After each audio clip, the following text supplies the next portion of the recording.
BJP agenda ನಮ್ದು ಸ್ಪಷ್ಟವಾಗಿದೆ. ನಾನು ರಾಜ್ಯದ ಅಧ್ಯಕ್ಷನಾಗಿ ಅವತ್ತು ನಾನು ಹೇಳಿಕೆಯನ್ನು ಕೂಡ ನೀಡಿದ್ದೇನೆ. ಬಾನು ಮುಷ್ತಾಕ್ ಅವರು ಇವತ್ತು ಅಂತಾರಾಷ್ಟ್ರೀಯ ಒಂದು ಪ್ರಶಸ್ತಿನ ಪಡೆದುಕೊಂಡಿದ್ದಾರೆ, ಬುಕರ್ ಪ್ರಶಸ್ತಿನ ಪಡೆದುಕೊಂಡಿದ್ದಾರೆ. ಅದು ಇಲ್ಲಿ ನನ್ನ ಪ್ರಶ್ನೆ, ರಾಜ್ಯದ ಮುಖ್ಯಮಂತ್ರಿಗಳಿಗೆ ಅಥವಾ ಕಾಂಗ್ರೆಸ್ ಸರ್ಕಾರಕ್ಕೆ ಬಾನು ಮುಷ್ತಾಕ್ ಅವ್ರನ್ನ ದಸರಾ ಉದ್ಘಾಟನೆ ಕರಿಬೇಕು ಅಂತ ಅನಿಸ್ತದೆ.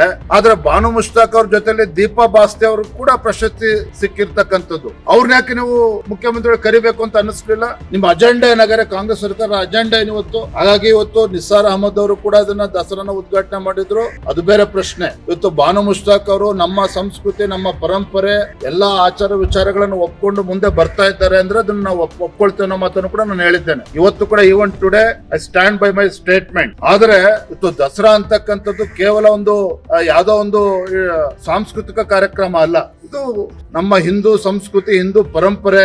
ಕಳೆದ ಹಲವಾರು ದಶಕಗಳಿಂದ ರಾಜರು ಮಹಾರಾಜರ ಕಾಲದಿಂದನೂ ಕೂಡ ಇದು ಈ ಪದ್ಧತಿ ಬಂದಿರತಕ್ಕಂಥದ್ದು. ಹಾಗಾಗಿ ಯಾರೇ ಉದ್ಘಾಟನೆ ಮಾಡಿದ್ರು ಸಹ ನಮ್ಮ ಭಾವನೆಗಳಿಗೆ, ಹಿಂದೂಗಳ ಭಾವನೆಗೆ ಧಕ್ಕೆ ಬರಬಾರದು. ಇದು ನಮ್ಮೆಲ್ಲರ ಉದ್ದೇಶ.